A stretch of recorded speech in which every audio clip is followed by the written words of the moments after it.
Primeiro, novamente, um bom dia. Agora, ouvindo um bom dia tão caloroso, uma alegria estarmos aqui.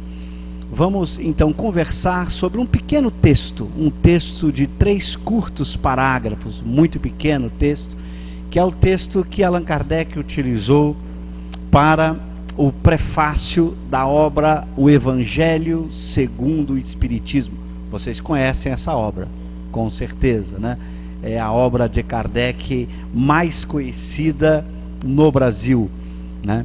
Então, neste prefácio, Allan Kardec vai, ao colocar o prefácio, nós vamos ver, é uma mensagem muito curta do Espírito de Verdade.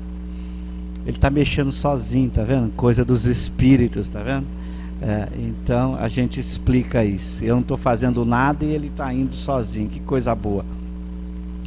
Então Kardec coloca o prefácio, é uma mensagem muito curta do Espírito de Verdade, em que Kardec faz um pequeno comentário a essa mensagem. Ele diz que essa mensagem resume a um só tempo o verdadeiro caráter do Espiritismo e os objetivos da obra do Evangelho segundo o Espiritismo. Então ela vai ter esse duplo papel de nos mostrar o verdadeiro caráter do Espiritismo. O que é de fato o Espiritismo, nós vamos ver, está nessa mensagem muito curta do Espírito de Verdade. E por outro lado, também ele vai nos mostrar que esta mensagem é também a síntese dos objetivos da obra, o Evangelho segundo o Espiritismo. Como vamos fazer?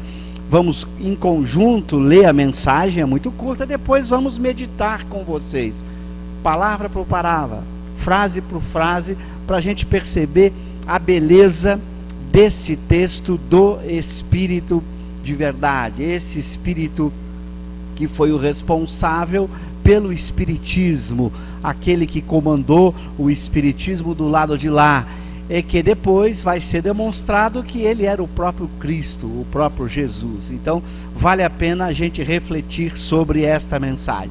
Diz o texto, eu vou ler o texto com vocês rapidamente, depois a gente vai meditar sobre esse texto. Os Espíritos do Senhor, que são as virtudes dos céus, qual imenso exército que se movimenta ao receber as ordens do seu comando, espalham-se por toda a superfície da terra, e semelhante a estrelas cadentes, vêm iluminar os caminhos e abrir os olhos aos cegos. Eu vos digo em verdade, que são chegados os tempos em que todas as coisas hão de ser restabelecidas no seu verdadeiro sentido, para dissipar as trevas, confundir os orgulhosos e glorificar os justos. As grandes vozes dos céus ressoam como sons de trombetas, e os cânticos dos anjos se lhes associam. Nós vos convidamos, a vós homens, para o divino concerto. Tomai da lira, fazei uníssonas vossas vozes, e que no hino sagrado elas se estendam e repercutam de um extremo ao outro do universo. Homens e irmãos a quem amamos, aqui estamos juntos de vós. Amai-vos também uns aos outros, e dizei do fundo do coração, fazendo as vontades do Pai que está no céu: Senhor, Senhor, e podereis entrar no reino dos céus. Veja a beleza, a poesia da mensagem. Mas por outro lado, vamos agora voltar ao começo da mensagem, para a gente entender este pensamento lúcido e profundo do Espírito de Verdade. Ele começa dizendo: os Espíritos do Senhor, que são as virtudes dos céus. Quem são esses Espíritos do Senhor, que são as virtudes dos céus? Allan Kardec vai em O Livro dos Espíritos, a partir do item 100, ao construir a escala espírita, nos mostrar exatamente quem são esses espíritos que cultivam as virtudes, que são o exemplo das virtudes. Allan Kardec classifica os espíritos do universo em 3 grandes ordens. A primeira ordem, os mais elevados de todos, estão os espíritos puros, que na tradição religiosa foram chamados de anjos, os espíritos puros, os mais evoluídos espíritos do universo, aqueles que percorreram todas as etapas evolutivas, recebendo diretamente as ordens de Deus. Esses são os espíritos puros. Na segunda ordem, Allan Kardec coloca os chamados espíritos bons da escala espírita, aqueles que cultivam o desejo do bem, aqueles que praticam a virtude. Na terceira ordem, ele coloca os espíritos imperfeitos, aqueles espíritos que ainda cultivam o desejo do mal, que ainda praticam o mal, que ainda têm uma série de paixões ruins que se alimentam ao longo do seu processo de vida na Terra. É fácil para cada um de nós tentar nos situarmos neste contexto. Afinal de contas, nós poderíamos nos classificar como espíritos bons da escala espírita, como segunda ordem? Ou estaríamos nós na terceira ordem, na ordem dos espíritos imperfeitos? Eu costumo dizer que basta fazer uma pergunta, uma única pergunta, que a gente vai ser capaz de se classificar. Eu vou fazer uma pergunta, vocês vão responder. De acordo com a resposta, você vai poder se classificar. Se você é um espírito da terceira ordem, os imperfeitos, ou se você é um espírito da segunda ordem, os espíritos bons. Eu estou supondo que nenhum espírito puro esteja encarnado aqui nesse momento entre nós. Não é uma hipótese, é muito difícil de ser verdade, não. Por isso a gente pode supor isso. Mas poderíamos duvidar, será que somos espíritos imperfeitos ou espíritos bons da escala espírita? Então eu vou fazer uma pergunta só. Vocês respondam para vocês mesmos, não precisam responder em voz alta, e a partir daí você se classifica. Se você disser não à resposta, à pergunta que eu vou fazer, você vai dizer sim ou não. Se você disser não, você é um espírito bom da escala espírita. Você vai ser um desses espíritos do Senhor que fala aqui a mensagem. Se você disser sim, se sua resposta for um sim, você é um espírito imperfeito. Você não estaria nesta segunda ordem da escala espírita, não fazendo parte aqui do que ele chama dos espíritos do Senhor, que são os espíritos puros ou os espíritos bons. Este constitui o grupo dos espíritos do Senhor. Ok? Vou fazer uma pergunta só, repetindo: quem disser não é espírito bom, quem disser sim é espírito imperfeito. Ok? Vocês sentem ou sentiram, pelo menos uma vez na vida, ciúme, inveja, mágoa, raiva, tristeza, ódio? Vou repetir a pergunta.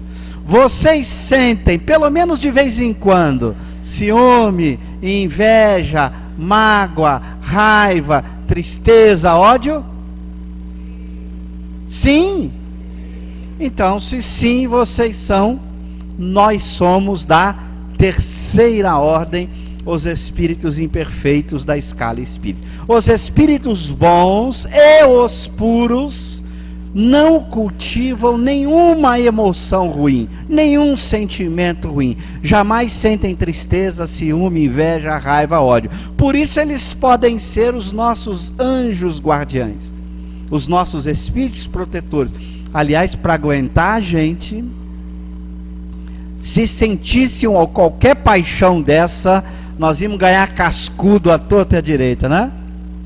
Exatamente por não cultivarem nenhuma emoção ruim, nenhum sentimento ruim, é que eles podem ser os nossos anjos guardiães, os espíritos do Senhor, que são as virtudes dos céus, porque eles representam a virtude, porque eles vivem a virtude, eles praticam a virtude. Quando encarnados na terra, os espíritos bons são exemplos de virtudes, e são muito raros entre os encarnados na terra. não são raros no universo, nem na terra, porque se os nossos anjos guardiães são espíritos bons da escala espírita, obviamente, se cada um de nós tem seu anjo guardião, então é óbvio que nós temos uma quantidade infinita no universo de espíritos bons, e um número muito grande de espíritos bons na terra, embora na condição de desencarnado, como nosso anjo guardião. Como encarnados são raros. Vocês conhecem alguém ou conheceram alguém da convivência de vocês que jamais demonstram sentir ciúme, inveja, mágoa, raiva, tristeza? Conhecem? É raro esse tipo de pessoa. Então, os espíritos do Senhor encarnados são raros. Quando encarnam, são exemplos. Qual imenso exército que se movimenta ao receber as ordens do seu comando. Eles são disciplinados no trabalho do bem. Como um exército que, quando recebe as ordens do comando, cumpre. Enfrentam os problemas da vida, nos ajudam na conquista das virtudes, combatendo o mal disciplinadamente, sem jamais retroagir, deixar de fazer o trabalho, recusar aquilo que Deus lhe propõe. Eles são disciplinados no bem, se dedicam ao bem, como um grande exército que se movimenta ao receber as ordens do comando. Não é como nós, os espíritos imperfeitos, que temos essa estratégia de avançar e recuar, avançar e recuar. A gente não consegue manter-se sempre no caminho do bem. De vez em quando nos desviamos pelo caminho do ciúme, da inveja, da mágoa, da raiva, do ódio. Então os espíritos do Senhor não, eles seguem firmes como um exército, em direção ao bem, que realizam a benefício de todos. Espalham-se por toda a superfície da terra. Não estão apenas aqui, estão em todos os lugares, porque a realização do bem por eles é constante, e eles estão em todos os lugares do planeta, em todos os povos, em todas as civilizações, em todas as cidades, em todos os países. Porque o bem não deve implantar na terra apenas num povo, num lugar, numa raça, numa situação ou num contexto particular. Ele deve se implantar em todo o planeta Terra. Por isso são os anjos de guarda de todos os espíritos encarnados na terra. Então eles se espalham por toda parte. Nenhum privilégio de povo, de nação, nenhum privilégio. Eles estão em todos os lugares do planeta, pregando bem, vivendo bem, inspirando o bem a todas as criaturas, porque eles cumprem as ordens de Deus de que o bem se implante em todo o planeta Terra, não apenas num lugar em especial. E, semelhantes a estrelas cadentes, vêm iluminar os caminhos e abrir os olhos aos cegos. Você já viu uma estrela cadente? Quando você olha para o céu, numa noite em que a lua não atrapalha tanto, não está tão aberta, mas o céu está claro, não é noite de lua cheia, você vê os meteoros ao atravessarem a atmosfera terrestre, eles se incendeiam, produzindo aquele efeito luminoso, e você vê uma rocha luminosa, um rastro luminoso no céu.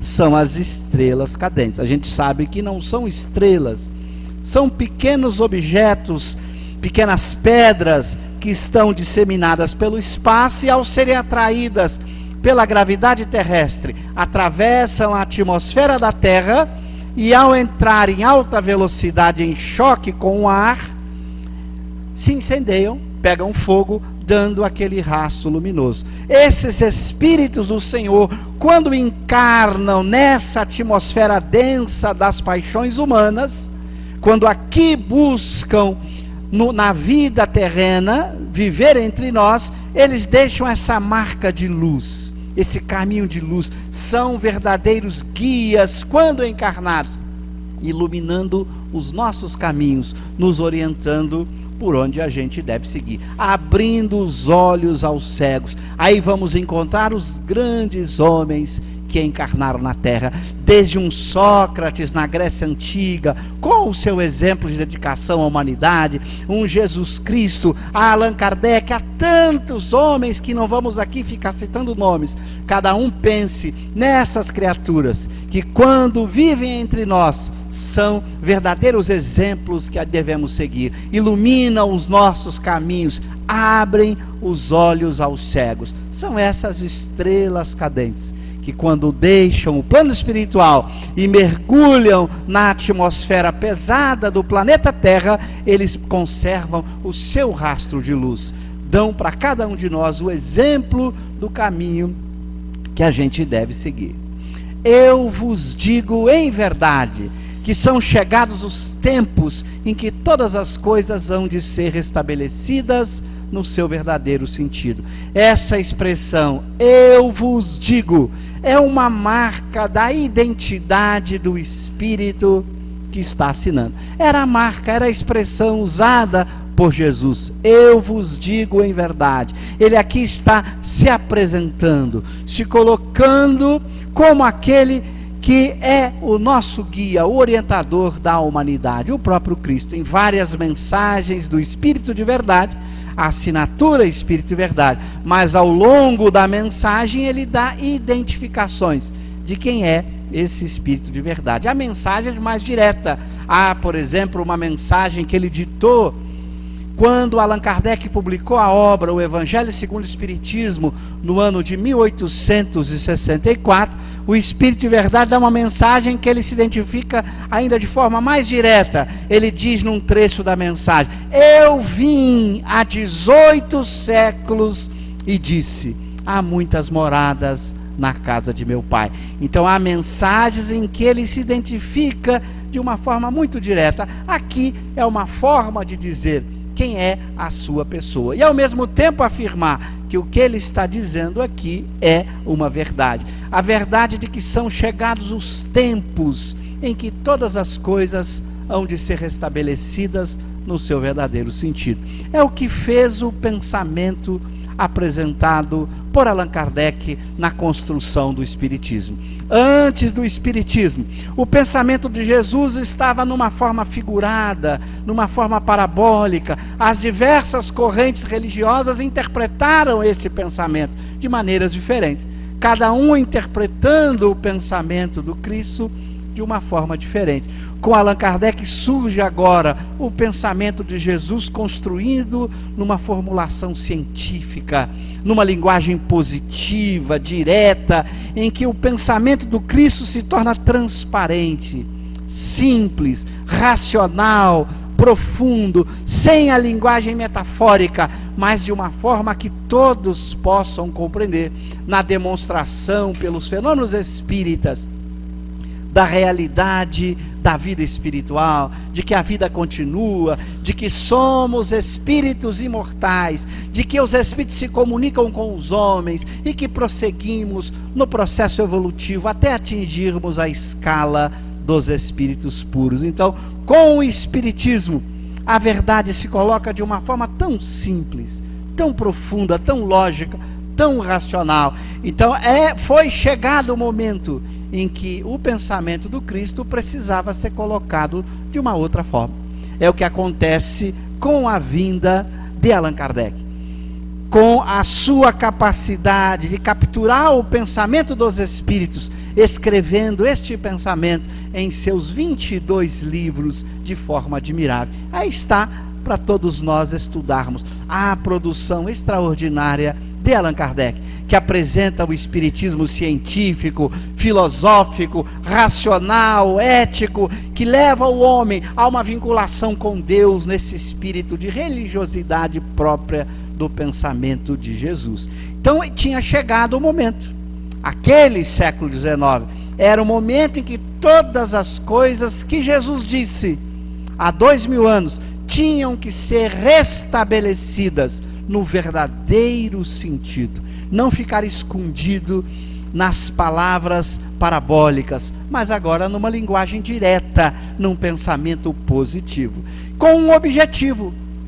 Porque era necessário que a mensagem de Jesus surgisse agora de forma clara? o texto aqui vai explicar. Para dissipar as trevas da ignorância, que se formaram ao longo do tempo, em que o pensamento de Jesus fora deturpado por várias correntes de pensamento da época, que não souberam interpretar aquela linguagem figurada, introduzindo medo, um Deus terrível, um Deus cruel, pregando um pensamento e uma ética contrária ao pensamento e à ética propostas por Jesus. Dessa forma, era necessário dissipar essas trevas da ignorância. É o que veio o Espiritismo fazer, numa linguagem simples, que todo mundo pode conhecer e estudar, em textos claros, em textos com uma forma de apresentação didática, racional, simples, para que todos possam entender. Dissipar as trevas da ignorância, confundir os orgulhosos, porque aqueles que diziam que falavam em nome de Deus, que possuíam a verdade, ficaram confusos agora diante da verdade científica do Espiritismo. Então veio confundir aqueles que achavam que eram donos da verdade, e que agora, diante da verdade científica apresentada pelo Espiritismo, ficavam confusos, e ao mesmo tempo glorificar os justos, mostrar que aquele que vive a justiça estará muito melhor verdadeiramente na vida espiritual. Lembrando que a justiça foi caracterizada por Jesus de uma forma muito simples: queira cada um para o outro o que deseja para si próprio. Na hora que o indivíduo olha para o seu semelhante de uma forma especial, olhando para ele como alguém que precisa de compreensão, de indulgência, de amor, de benevolência, ele começa a compreender exatamente o que é ser justo, o que é viver a virtude da justiça. Quem vive essa virtude da justiça será glorificado como justo. Encontrará ao longo de sua existência de espírito uma vida muito mais feliz, porque ele cumpre os deveres da caridade, ele cumpre esses deveres colocados por Jesus. Então ele vai perceber que após a morte do corpo e nas suas existências futuras, ele terá uma vida muito mais equilibrada, muito mais feliz, não tendo que voltar em mundos de provas e expiações apenas para resgatar o passado. Voltará em mundos de provas e expiações para servir de exemplo, para trabalhar a benefício do planeta, mas sem a necessidade das dores da expiação do mal, porque deixarão de praticar o mal ao viverem a justiça, ao praticarem a claridade. A caridade é esta mensagem que o Espírito de Verdade deixa claro. A presença nos textos de Kardec deste pensamento simples de Jesus faz com que as pessoas caminhem na prática da virtude, na prática da caridade. O texto continua: as grandes vozes dos céus ressoam como sons de trombeta. Já ouviram um som de trombeta? Os sons de trombeta eram usados lá na Idade Média para chamar a atenção. Quando alguém, um rei, queria dar uma mensagem, ele pedia silêncio para que todo mundo prestasse atenção, era tocado o som de trombeta. É aquele som forte, estridente, que todo mundo para ouvir, para prestar atenção. Essas vozes dos céus, essas grandes vozes do céu, os espíritos bons, os espíritos puros, transmitiram uma mensagem clara, profunda, que ninguém pode dizer que não ouviu, que não escutou, que não sabia. Todos nós que conhecemos o pensamento lúcido das obras de Kardec, não poderemos alegar que não tínhamos entendido, que não tínhamos prestado atenção, que não tínhamos escutado.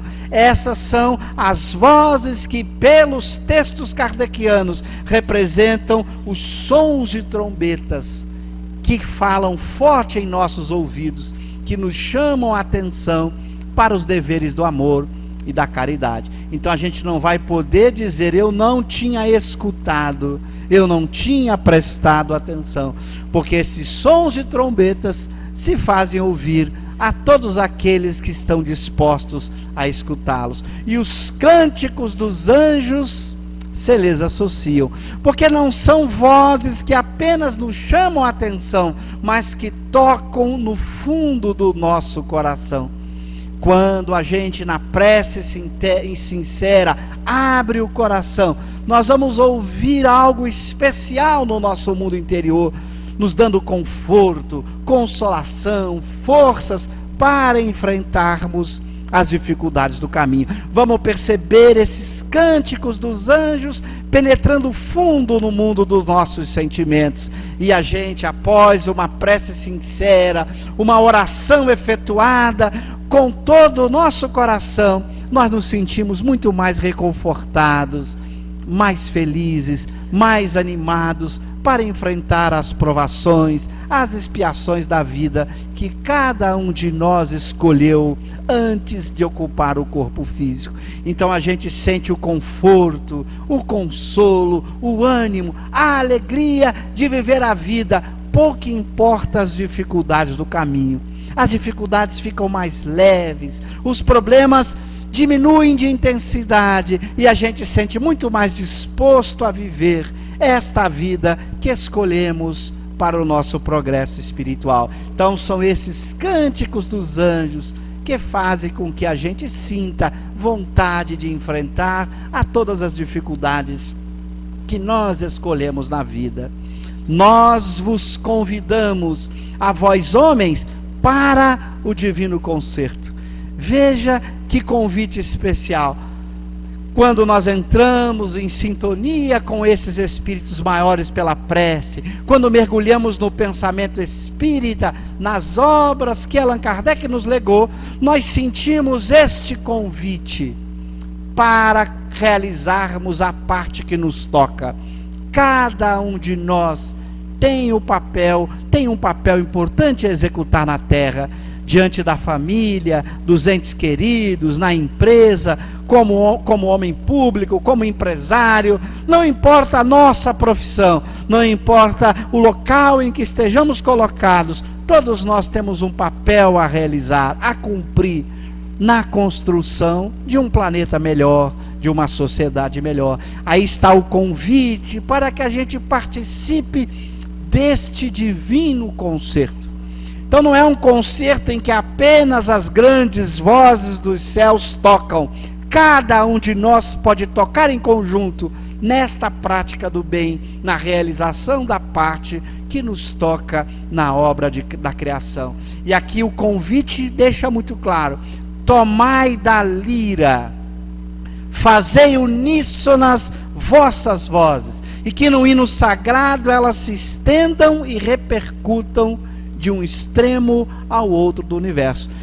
O convite é para que a gente tome da lira. A lira é o instrumento musical mais simples, que era usado para a expressão do mundo interior, dos sentimentos, das emoções.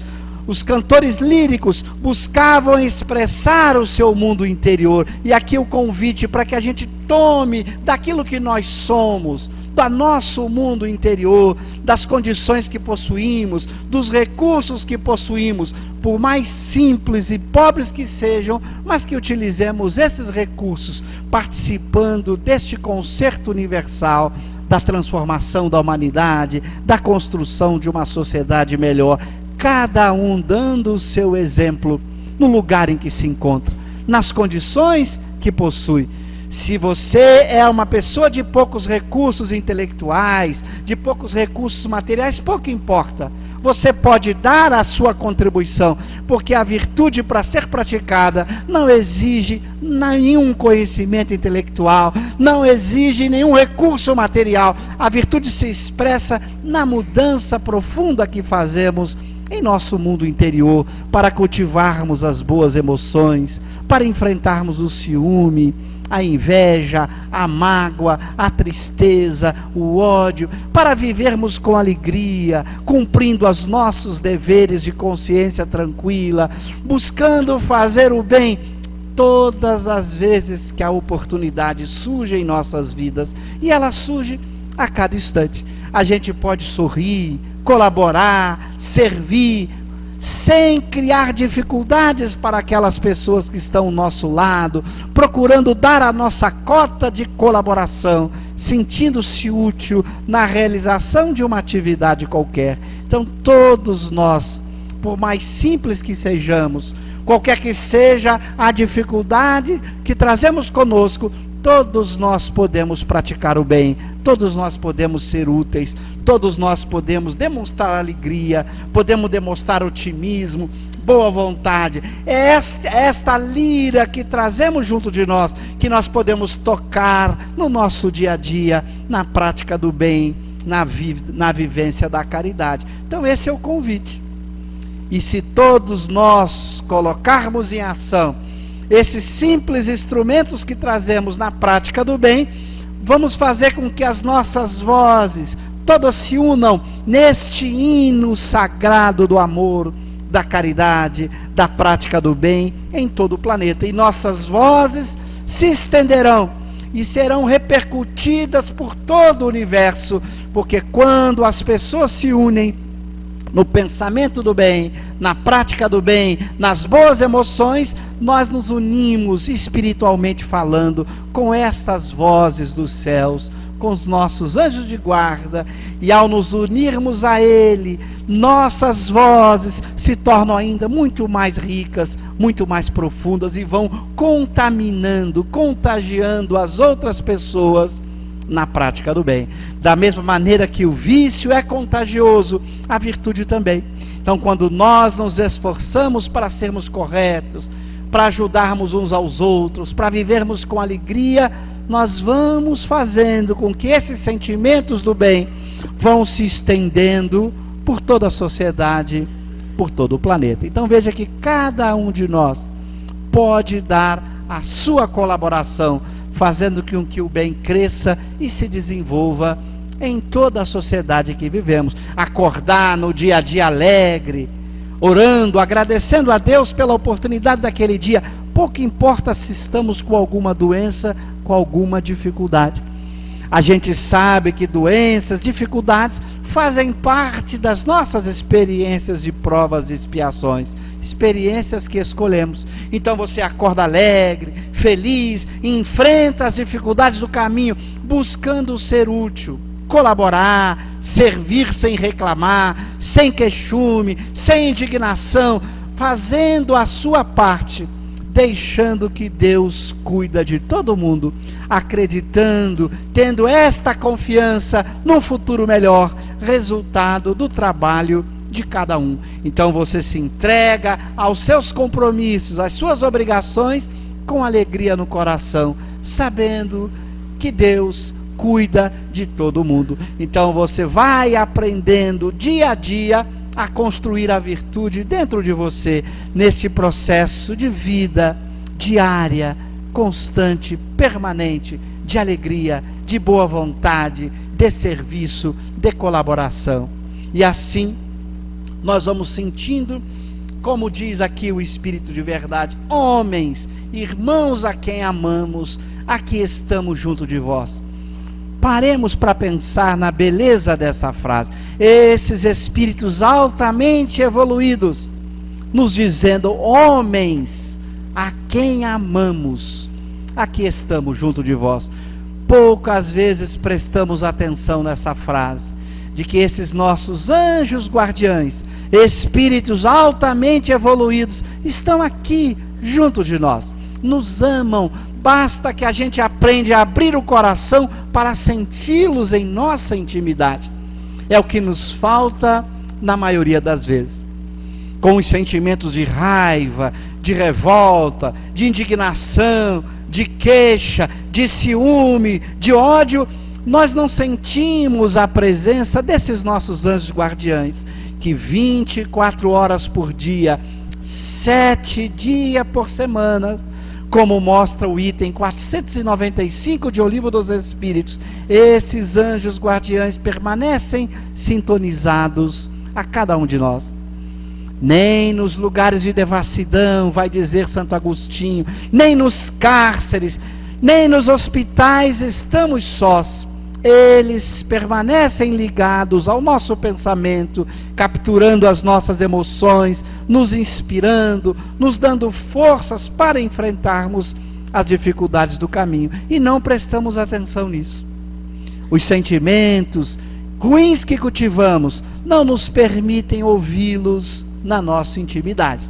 Mas quando fazemos aquela prece sincera, quando estamos chorando diante de uma dor, diante de uma dificuldade, e abrimos o nosso coração para ouvi-los, vamos senti-los em nossa intimidade, nos dando forças, nos convidando à mudança, à transformação, a cultivarmos alegria, a praticarmos o bem. São esses Espíritos do Senhor que nos amam e que estão junto de vós. Amai-vos também uns aos outros. Olha que convite. Eles estão junto de nós. Eles nos amam. O problema não está no amor deles para conosco, que ocorre sempre, que acontece sempre. O problema está em a gente aprender a cultivar o amor ao próximo. O problema está conosco, que não aprendemos ainda a olhar para o outro como alguém com dificuldades, com problemas. Todos nós, espíritos imperfeitos, temos as nossas dificuldades, temos os nossos problemas. Somos pessoas difíceis de conviver, todos nós, porque cultivamos o ciúme. Não é fácil conviver com alguém que cultiva o ciúme. A inveja. Como é difícil conviver com a inveja, aquelas pessoas que não admitem o crescimento alheio, a felicidade alheia, que invejam o patrimônio dos outros.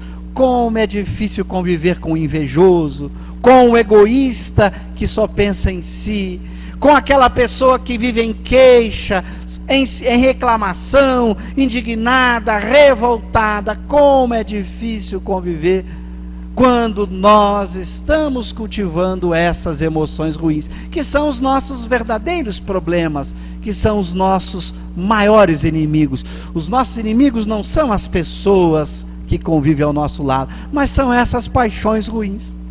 Enquanto não abrirmos mão dessas emoções ruins, a gente vai ter dificuldade de conviver com alegria, de construir um mundo melhor. Então, ao entrarmos em sintonia com esses Espíritos do Senhor, vamos ser convidados a uma renovação interior. Vamos ter que combater o nosso ciúme, a nossa inveja, a nossa raiva, a nossa revolta, o nosso queixume. Vamos ter que combater isso tudo para transformar os nossos sentimentos em sentimentos de amor, daquele que sente alegria, daquele que olha para o outro com amor, independentemente do que o outro possa lhe estar fazendo. Ele olha para aquele que agride, para aquele que ofende, de forma diferente. Ele reconhece o erro na agressão, ele reconhece o erro na ofensa, mas ele não sente ódio, ele não sente raiva. Ele aprende a fazer o bom combate, que é combater o mal sem ódio, sem raiva, combater o mal com equilíbrio, com a boa emoção, porque quem combate o mal sem raiva, educa, esclarece, vive a virtude, dá o exemplo a ser seguido. Não é que o homem bom não reconhece o mal, ele reconhece o mal, ele enxerga o mal, ele combate o mal, mas ele não faz isso com ódio no coração, com raiva no coração. Sua proposta é de esclarecimento, de educação, de transformação, e não simplesmente de violência, de agressão. Ele sabe fazer o bom combate, porque ele aprendeu a dominar estas emoções ruins, a eliminar de si a raiva, a mágoa, o ódio, a inveja, o ciúme. Por isso o convite: amai-vos também uns aos outros, e dizei do fundo do coração, fazendo as vontades do Pai que está no céu: Senhor, Senhor, e podereis entrar no reino dos céus. Veja que metáfora bonita. Não basta dizer Senhor, Senhor, Eu tenho que dizer isso do fundo do meu coração. Os meus sentimentos têm que estar sintonizados com aquilo que eu digo. E mais ainda, fazendo as vontades do Pai que estás nos céus. De nada adianta dizer, Senhor, Senhor, se eu não pratico o amor, se eu não pratico a caridade, que é a vontade do Pai que estás nos céus. Os discípulos serão reconhecidos por muito se amarem, por muito praticarem a caridade, não é por nenhuma palavra de ordem, por nenhuma manifestação exterior, por frequentar este ou aquele culto, nada disso nos diferencia. O verdadeiro patrimônio da alma é a prática da caridade, a vivência do amor, o combate a essas emoções ruins, o cultivo dos sentimentos de alegria, de amor e de paz. Então, enquanto não dissermos do fundo do nosso coração, na expressão mais profunda dos nossos sentimentos, que verdadeiramente mudamos o homem velho que trazemos de outras existências. Enquanto não abandonarmos essas emoções ruins, não vamos entrar no reino dos céus, que é o reino de alegria, que é o reino de felicidade. Não é um lugar para onde a gente vá, porque se fosse para um lugar, bastaria estar naquele lugar. O reino dos céus está dentro de cada um de nós. É uma mudança interior em nossas emoções, em nossos sentimentos. Quem cultiva o amor, a alegria, quem eliminou de si todas as emoções ruins, está no reino dos céus.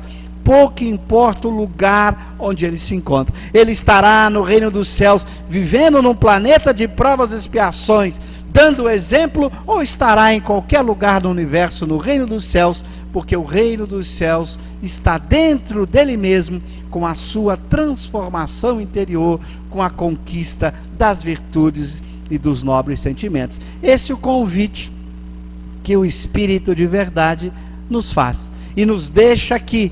E como Kardec vai dizer, esta é a síntese da própria doutrina espírita, é a síntese desta obra admirável, o Evangelho segundo o Espiritismo, que nos convida a essa transformação interior. De nada vale a vida se não utilizarmos a vida como meio para a nossa reforma interior, mudando os nossos sentimentos, eliminando os sentimentos ruins, cultivando as mais nobres emoções de amor e de paz. Eis o convite, e eis o convite que eu deixo para cada um de nós, que a gente saiba estudar a doutrina espírita, para compreender esse pensamento lúcido de Kardec, do Espírito de verdade ou Jesus, e acima de tudo, para vivermos este pensamento no dia a dia, em nossos lares, em nossa sociedade, nos lugares por onde Deus nos der a oportunidade de passar.